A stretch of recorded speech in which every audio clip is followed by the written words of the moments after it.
Chào mừng quý vị đang đến với bản tin thời sự quốc tế trên kênh FBNC với những tin tức nổi bật sau đây. Mọi sự chú ý đang đổ dồn về hội nghị ngoại trưởng G7, nơi Nga, Trung Quốc trở thành đối tượng bị Mỹ và các đồng minh đem ra mổ xẻ. Liệu có những đối sách kiềm hãm nào sẽ được đưa ra?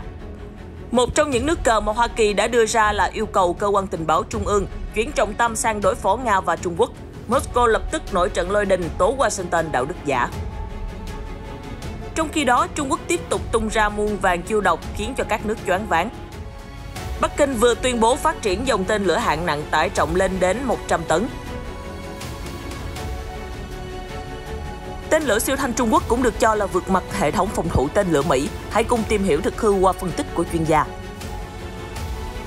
Một số tin tức đáng chú ý khác. G7 cảnh báo Iran không tiếp tục câu giờ trên bàn đàm phán hạt nhân.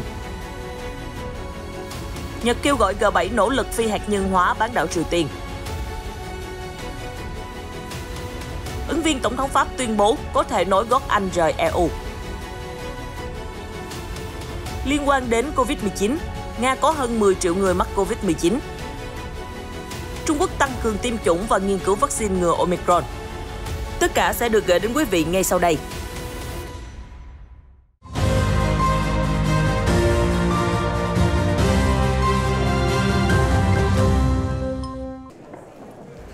Hôm 12 tháng 12, hãng tin Reuters đã đăng một bài xã luận phân tích tầm ảnh hưởng của Nga-Trung đối với hội nghị G7 và phần còn lại của thế giới. Theo đó, thì trong khi Nga đang làm đảo điên cả châu Âu và Mỹ với những nước đi thăm hiểm ở cả Ukraine và Belarus, thì sức mạnh của con rồng Trung Quốc và các quyết sách của Chủ tịch Tập Cận Bình lại làm cả thế giới phải lao tâm khổ tứ, đoán già đoán non, cũng như liên tục điều chỉnh chiến lược dài hạn. Cả hai điều này đều hứa hẹn sẽ làm dậy sóng hội nghị thượng đỉnh G7 được tổ chức tại thành phố Liverpool của Anh. Sự trỗi dậy của gấu Nga hiện là trọng tâm chiến thuật giữa Hoa Kỳ và các đồng minh G7, trong bối cảnh phương Tây liên tục cáo buộc Moscow đang chuẩn bị một cuộc tấn công tổng lực vào Ukraine, thì sự ủng hộ của Hoa Kỳ dành cho lục địa già sẽ là liều thuốc bổ, vực dậy tinh thần của châu Âu nhằm đối trọng với Nga. Bên cạnh đó, thì nhân dịp hội nghị G7 này, Hoa Kỳ và châu Âu dự kiến sẽ công bố những biện pháp trừng phạt kinh tế với Nga, nhưng không rõ có bao gồm dự án đường ống dầu khí Nord Stream 2 hay không. So với Nga thì mối quan tâm của G7 với Trung Quốc có phần lớn hơn và cần nhiều nỗ lực hơn từ phía G7 để đối phó với một Bắc Kinh ngày càng lớn mạnh về mặt kinh tế cũng như quân sự. Kể từ khi Liên Xô sụp đổ vào năm 1991, chưa có thế lực nào đủ sức đe dọa vị thế của Mỹ cũng như trật tự toàn cầu như Trung Quốc hiện nay. Sau 40 năm ẩn mình chờ thời, Trung Quốc đã lột xác ngoạn mục, trở thành đối trọng lớn nhất đủ sức hạ bệ Mỹ. Với sức mạnh dời non lấp biển như thế, thì sẽ dễ hiểu khi Trung Quốc không hề giấu giếm tham vọng bành trướng ra toàn thế giới. Hiển nhiên là với Mỹ thì điều này không hề dễ chịu chút nào. Thời gian gần đây, từ vấn đề Tân Cương, Hồng Kông, Đài Loan và Litva, đâu đâu cũng thấy có bóng dáng của Trung Quốc. Cho nên trọng tâm của hội nghị G7 lần này là các cường quốc phải cùng nhau ngồi lại, thảo luận đối sách nhằm kiềm hãm sự lớn mạnh của Bắc Kinh, đồng thời cũng duy trì được quan hệ cung cầu thương mại với nước này. Nói chung thì về ngắn hạn và trung hạn thì có thể thấy mối lương duyên giữa G7 và Trung Quốc không thể dễ dàng cắt đứt được. Có chăng chỉ là kiềm chế mọi hành động tự tung tự tác phá vỡ trật tự thế giới của Bắc Kinh mà thôi. Ở một diễn biến khác, trong cuộc đối đầu giữa Mỹ và hai kình địch Nga-Trung, sau khi rộ lên chuyện giới tình báo Mỹ chuyển trọng tâm từ chống chủ nghĩa cực đoan sang ứng phó Nga và Trung Quốc, phía Moscow đã phản ứng gay gắt. Người phát ngôn Bộ Ngoại giao Nga Maria Zakharova cáo buộc Mỹ đạo đức giả. Bà Zakharova viết trên Telegram hôm thứ Bảy rằng, hành vi gián điệp chính xác là những gì Mỹ, NATO cáo buộc Trung Quốc và Nga luôn tiến hành. Vậy Mỹ có quyền gì để hoạt động tình báo chống lại nước khác? Trước đó, vào hôm thứ Sáu, kênh truyền thông của Mỹ CNN dẫn nguồn tin thân cận cho biết, chính quyền Tổng thống Mỹ Joe Biden đã yêu cầu cơ quan tình báo trung ương CIA chuyển trọng tâm sang đối phó Nga và Trung Quốc. Giám đốc CIA Bill Burns liệt kê Trung Quốc, Nga, Iran và những thách thức từ các tổ chức cực đoan là những thách thức Mỹ không bao giờ bỏ qua. CIA sẽ tăng cường số lượng mật vụ đến các thành phố cấp trung nhưng có vai trò kinh tế và chiến lược quan trọng ở Nga và Trung Quốc. CIA cũng chú trọng hoạt động ở các nước châu Phi, nơi mà Trung Quốc gây dựng sức ảnh hưởng ngày càng lớn mạnh thông qua hàng loạt dự án đầu tư. Ngoài ra, các mật vụ còn phải đáp ứng yêu cầu sử dụng thành thạo tiếng Nga và tiếng quan thoại, cũng như hiểu biết sâu sắc hơn về văn hóa bản địa. Trong một diễn biến khác có liên quan, vào đầu tháng 11, Lầu Năm Góc đưa ra bản đánh giá vị thế toàn cầu của Mỹ, trong đó gồm một nội dung nói Mỹ sẽ hợp tác với nhiều quốc gia để chống chủ nghĩa cực đoan. Phát ngôn viên Bộ Ngoại giao Nga Zakharova cho rằng, Một mặt, bản báo cáo quốc phòng của chính quyền ông Biden khẳng định sẽ hợp tác với Nga và Trung Quốc để chống chủ nghĩa cực đoan. Mặt khác lại triển khai mật vụ CIA để đánh cắp thông tin mật của chúng tôi. Nữ phát ngôn viên cho rằng Mỹ đã lộ rõ bản chất đạo đức giả. Hiện Mỹ chưa chính thức lên tiếng về thông tin của CNN và phản ứng của Nga. Ngay cả Mỹ cũng đang bị Trung Quốc đe dọa về mặt quân sự. Hôm 12 tháng 12, một chuyên gia giấu tên cho biết, vụ thử tên lửa siêu thanh mới đây của Trung Quốc đã phơi bày điểm yếu chết người của hệ thống phòng thủ tên lửa Mỹ, vốn được biết đến là một con ruồi không thể lọt qua. Đồng quan điểm với vị chuyên gia trên, Mark Helborn thuộc nhóm nghiên cứu an ninh không gian của Anh cho biết, dù chưa có bằng chứng rõ ràng về tính hiệu quả của dòng tên lửa siêu thanh của Trung Quốc, nhưng cũng cảnh báo về lỗ hổng của hệ thống phòng thủ tên lửa Mỹ. Trong một bài phỏng vấn với kênh Express.co.uk, ông Helborn nói, hiện tại các hệ thống phòng thủ tên lửa của Mỹ được thiết kế để phát hiện và đánh chặn các mối đe dọa đến từ phía Bắc. Đây là di sản còn tồn lại từ thời chiến tranh lạnh Liên Xô Mỹ. Tuy nhiên, trong tình hình hiện nay, hãy thử tưởng tượng, nếu một chiếc tàu ngầm hạt nhân của Trung Quốc lặng lẽ tiến đến vùng biển gần Nam Cực và tiến hành phóng tên lửa vào Mỹ, thì rất có thể các hệ thống phòng thủ này sẽ bị mù hoàn toàn. Cũng theo ông Helborn, đây mới chỉ là các tên lửa liên lục địa ICBM thông thường, và nếu là các tên lửa siêu thanh có tốc độ Mach 5 trở lên, thì ngay cả khi phát hiện từ sớm, việc đánh chặn cũng gần như là không thể. Theo ông, vì tốc độ bay quá nhanh nên việc xác định mục tiêu mà tên lửa có thể đánh trúng sẽ rất khó và khó hơn nhiều so với các tên lửa đạn đạo, vốn có quỹ đạo hình vòng cung. Tuy nhiên, vị chuyên gia cũng hoài nghi về khả năng của Trung Quốc trong việc chế tạo dòng tên lửa Mach 5, do quá trình sản xuất là cực kỳ phức tạp và ngay cả Mỹ và Nga cũng phải đau đầu. Nếu quả thực Trung Quốc nắm trong tay công nghệ sản xuất dòng tên lửa không đối thủ này, thì trong tương lai, cán cân sức mạnh quân sự của bộ ba tam quốc, Mỹ, Nga, Trung có thể sẽ thay đổi. Khi đó, tên lửa siêu thanh sẽ được sử dụng như con bài mặc cả trong các cuộc đàm phán kiểm soát vũ khí bên cạnh tên lửa hành trình tàng hình tầm xa, tên lửa đạn đạo mang đầu đạn hạt nhân. Justin Brock, một thành viên nghiên cứu và biên tập viên của Rusi Defense System, nói rằng tên lửa siêu thanh cung cấp cho các quốc gia cách thức gần như tuyệt đối để vượt qua các hệ thống phòng thủ tên lửa và phòng không hiện tại của đối thủ.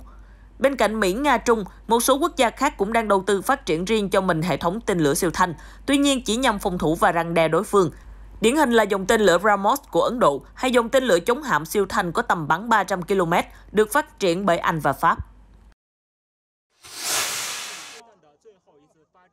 Thời gian gần đây, Trung Quốc còn khiến thế giới lạnh gáy với sự phát triển đáng gờm trong lĩnh vực không gian. Tờ Thời báo Hoàn Cầu đưa tin, Trung Quốc vừa hoàn thành 100 lần phóng tên lửa Long March vòng thứ tư lên vũ trụ chỉ trong vòng 33 tháng. Tập đoàn Khoa học và Công nghệ Hàng không Vũ trụ Trung Quốc, gọi tắt là CASC cho biết, trong lịch sử ngành hàng không nước này, 100 lần phóng Long March đầu tiên diễn ra trong 37 năm. 100 lần tiếp theo mất 7 năm rưỡi, 100 lần thứ ba mất 4 năm 3 tháng, trong khi vòng thứ tư chỉ mất 2 năm 9 tháng. Các nhà phân tích Trung Quốc lưu ý, trong 100 lần phóng gần đây, tên lửa Long March đã thực hiện các nhiệm vụ khó nhằn như phóng mô đun lội trạm vũ trụ Thiên Hà, tàu vũ trụ có người lái Thần Châu, tàu thăm dò mặt trăng sao Hỏa.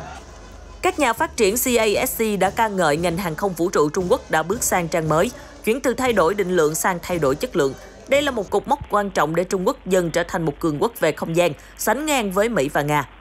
Học viện Công nghệ xe phóng Trung Quốc, gọi tắt là CALT, là một công ty con của CASC, đồng thời là nhà thầu chính và nhà thiết kế của dòng tên lửa Long March, tiết lộ với Thời báo Hoàn Cầu rằng học viện sẽ tiếp tục cải tiến và cho ra đời tên lửa thậm chí mạnh hơn dòng Long March 5 hiện nay để đưa các phi hành gia bay lên mặt trăng, cũng như đưa các tàu thăm dò lớn vào không gian trong tương lai. Theo mô tả, đây là dòng tên lửa có người lái thế hệ mới, được thiết kế theo mô hình 3 tầng cao 90 m với tháp thoát hiểm trên đỉnh.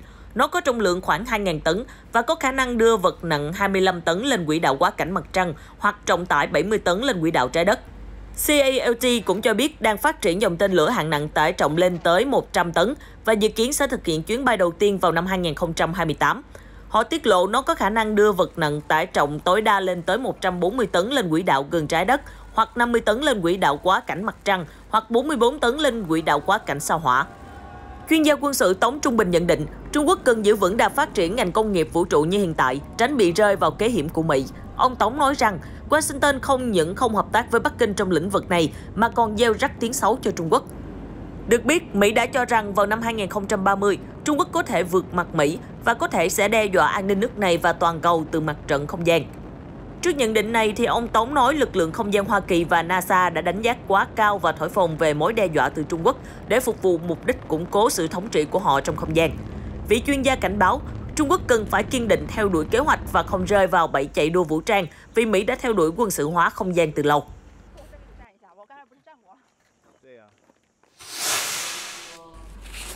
Chuyển sang một số tin tức liên quan đến nỗ lực phi hạt nhân hóa. Trong cuộc họp ngày 12 tháng 12, các ngoại trưởng G7 đã nói rằng thời gian không còn nhiều để thúc giục Iran quay lại với thỏa thuận kiềm hãm tham vọng hạt nhân. Ngoại trưởng Liz Truss của Anh, nước chủ trì hội nghị G7 cho rằng việc nối lại đàm phán tại Viên là cơ hội cuối cùng cho nước Cộng hòa Hồi giáo ngồi vào bàn đàm phán và hướng về một giải pháp ý nghĩa. Bà Liz Truss cho biết vẫn còn kịp để Iran tham dự và đồng ý thỏa thuận này. Đàm phán đã bắt đầu nối lại vào thứ Năm ngày 9 tháng 12 để tái cam kết tuân theo thỏa thuận JCPOA năm 2015 giữa Iran và các cường quốc. Cựu Tổng thống Mỹ Donald Trump đã đơn phương rút khỏi thỏa thuận và tái áp đặt lệnh trừng phạt lên Iran, khiến cho Tehran một năm sau đó đẩy nhanh làm giàu uranium. Iran khẳng định chỉ phát triển hạt nhân cho mục đích dân sự. Tuy nhiên, các nước phương Tây cáo buộc Iran đã làm giàu uranium đến mức có thể phát triển vũ khí hủy diệt hàng loạt. Tổng thống Mỹ Joe Biden khẳng định đã sẵn sàng quay lại thỏa thuận, trong khi giới chức Iran cũng nhất mực tuyên bố họ nghiêm túc về đàm phán. Tuy nhiên, phương Tây cáo buộc Tehran làm chậm tiến trình đối thoại vào đầu năm nay và vẫn tiếp tục câu giờ. Phương Tây gần đây cảnh báo rằng đàm phán đang có dấu hiệu thất bại và các bên sẽ cân nhắc chuyển sang sử dụng những phương án khác. Bộ trưởng Quốc phòng Mỹ Lloyd Austin cũng từng tuyên bố, nếu đàm phán không thành công thì mọi phương án tiếp theo đều có thể được mang ra cân nhắc, kể cả tiến hành oanh kích các cơ sở hạt nhân nằm sâu trong lãnh thổ Iran.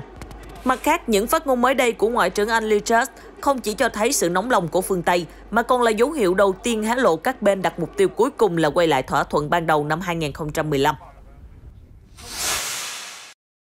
Triều Tiên cũng là chủ đề thảo luận tại phiên họp trong khuôn khổ hội nghị Ngoại trưởng G7. Trong đó, Bộ trưởng Ngoại giao Nhật Bản Yoshimasa Hayashi đã kêu gọi các nước hợp tác chặt chẽ trong các vấn đề liên quan đến Bình Nhưỡng. Ông Hayashi nhấn mạnh tầm quan trọng của việc kiên định đạt được mục tiêu phi hạt nhân hóa hoàn toàn, có thể kiểm chứng và không thể đảo ngược, đối với vũ khí hủy diệt hàng loạt và tên lửa đạn đạo của Triều Tiên ở mọi tầm bắn. Vị Ngoại trưởng cũng yêu cầu các quốc gia G7 nâng cao sự hiểu biết và hợp tác để giải quyết vấn đề công dân Nhật Bản bị Triều Tiên bắt cóc. Các nước thành viên đã bày tỏ ủng hộ lập trường của Nhật Bản. Được biết thì các nước không phải là thành viên G7 bao gồm Hiệp hội các quốc gia Đông Nam Á cũng sẽ tham gia một số phiên thảo luận kéo dài trong 2 ngày. Các bên tham gia được yêu cầu biên soạn tài liệu để thảo luận về các vấn đề an ninh và nhân quyền, cũng như biện pháp chống đại dịch Covid-19. Một tin tức đáng chú ý khác, hôm 12 tháng 12, trong một buổi diễn thuyết tranh cử, ứng viên Tổng thống Pháp theo đường lối bảo thủ Valérie Pécresse cho biết nếu được đắc cử thì việc đầu tiên sẽ là nối gót Anh bằng cách đưa Pháp rời khỏi Liên minh châu Âu. Theo bà Pécresse, mục tiêu là đất nước hình lục lăng cần hướng đến là duy trì sự độc lập và thoát khỏi cái bóng của Hoa Kỳ. Trong cương lĩnh tranh cử của mình, bà cho rằng EU thực chất là một tiểu bang của Hoa Kỳ và phải thuần phục Washington từ kinh tế, chính trị đến ngoại giao. Với tôn chỉ Brexit, cụm từ ám chỉ việc Paris rời bỏ EU, bà Valérie Pécresse, người vốn tự nhận là 1/3 Thatcher và 2/3 Merkel, đã chiến thắng một cách đầy ngoạn mục trong cuộc bầu cử chọn ra người đại diện cho chính đảng cầm quyền Cộng hòa LR ở Pháp, và kể từ đó đã gây tiếng vang trong giới chính trị nước này. Suốt chiều dài lịch sử của mình đã có không ít chính khách Pháp cùng có tư tưởng bài xích EU như bà Brexit, khi những người theo trường phái bảo thủ nhiều lần lên tiếng phản đối việc Paris là một thành viên của EU cũng như khối đồng tiền chung châu Âu. Theo họ thì việc ràng buộc quá nhiều vào Hoa Kỳ trong các quyết sách đối ngoại và quốc phòng đã làm suy yếu các giá trị cốt lõi của châu Âu, và việc ly khai khỏi Washington là điều cần thiết để duy trì tính độc lập tự chủ. Cuộc bầu cử tổng thống Pháp nhiệm kỳ tới sẽ được tổ chức vào tháng 4 năm sau và hứa hẹn sẽ có màn so găng đầy kịch tính giữa các ứng viên. Theo các cuộc thăm dò dư luận gần đây, đương kim tổng thống Pháp Emmanuel Macron có dấu hiệu bị hụt hơi so với các đối thủ. Trong trường hợp bà Brexit tiến vào vòng 2, thì con đường tiến thẳng đến Điện Elysee vẫn còn 2 rào cản đáng gờm, là ứng viên cực hữu theo trường phái cứng rắn Marine Le Pen và Eric Zemmour. Chuyển sang tin tức liên quan đến Covid-19, số ca nhiễm SARS-CoV-2 được báo cáo ở Nga đã vượt mốc 10 triệu trường hợp vào hôm Chủ nhật ngày 11 tháng 12. Tuy nhiên là tin tốt là làn sóng dịch hiện tại có dấu hiệu hạ nhiệt, số ca tử vong hàng ngày cũng giảm xuống. Trước đó, theo thống kê của Reuters, tháng 10 năm 2021 là tháng ghi nhận số ca tử vong kỷ lục của Nga kể từ khi dịch bùng phát. Vào hôm 11 tháng 12, Nga báo cáo gần 30.000 ca nhiễm trong vòng 24 giờ, mức thấp nhất kể từ ngày 13 tháng 10. Và hiện tổng số ca mắc Covid-19 là 10.017.000 người. Nga cũng ghi nhận thêm hơn 11.300 ca tử vong vì Covid-19 vào ngày 11 tháng 12, thấp nhất kể từ cuối tháng 10. Tổng cộng có 289.500 người Nga đã qua đời trong đại dịch. Tuy nhiên, thống kê của Reuters ước đoán con số này cao hơn hẳn công bố của chính phủ, lên tới 578.000 nạn nhân tử vong. Nga hiện đang chuẩn bị ứng phó cho tình huống chuyển xấu nếu như biến chủng Omicron lây lan nhanh. Vào cuối tháng 10, Tổng thống Nga Vladimir Putin đã yêu cầu chính phủ đảm bảo nguồn cung cấp thuốc, oxy và các giường điều trị, sẵn sàng chiến đấu với chủng Omicron. Trong khi đó, Viện Galamida, đơn vị phát triển vaccine của Sputnik V cho biết họ cần 10 ngày sắp tới để kiểm tra hiệu quả của vaccine đối với biến chủng mới. Nhà dịch tễ học hàng đầu Trung Quốc Zhong Nanshan cho biết nước này tăng cường tiêm chủng bên cạnh nỗ lực nghiên cứu loại vaccine COVID-19 có thể chống lại biến chủng Omicron. Theo ông Zhong, tính đến ngày 9 tháng 12, hơn 1,15 tỷ người đã được tiêm phòng đầy đủ vaccine ngừa COVID-19, chiếm 81,9% tổng số dân cả nước, đặt nền tảng vững chắc cho khả năng miễn dịch cộng đồng ở nước này vào cuối năm 2021. Về mặt lý thuyết, nếu các mũi tiêm vaccine COVID-19 mang lại khả năng bảo vệ 70%, thì Trung Quốc sẽ đạt được khả năng miễn dịch khi tỷ lệ tiêm phòng đạt 83%, ông Zhong nói. Về biến thể Omicron, tính đến ngày 11 tháng 12, Mỹ đã ghi nhận các ca nhiễm biến chủng mới tại 27 tiểu bang. Trong khi đó, thì Nam Phi, nơi đầu tiên phát hiện Omicron, đã có gần 90.000 bệnh nhân liên quan đến biến thể này. Qua đó, ông Zhong nhận định rằng, biến thể Omicron có khả năng lây nhiễm cao hơn. Từ trình tự bộ gen của các chủng coronavirus mới, 3 đột biến của biến thể Delta đã được xác định, trong khi Omicron có tới 15. Ông cho biết vẫn chưa xác định được siêu biến thể có khả năng gây ra bệnh nặng hay không, đồng thời vaccine ngừa COVID-19 hiện nay có giảm tác dụng trước Omicron hay không. Ngay khi phát hiện ra biến thể mới, các nhà sản xuất vaccine, trường đại học và các nhóm nghiên cứu của chúng tôi đã tích cực làm việc để tìm ra vaccine mang lại kháng thể tốt hơn, ông nói. Tin tức vừa rồi cũng đã kết thúc bản tin hôm nay. Cảm ơn quý vị đã quan tâm theo dõi. Xin chào và hẹn gặp lại trong các bản tin sau của FPNC.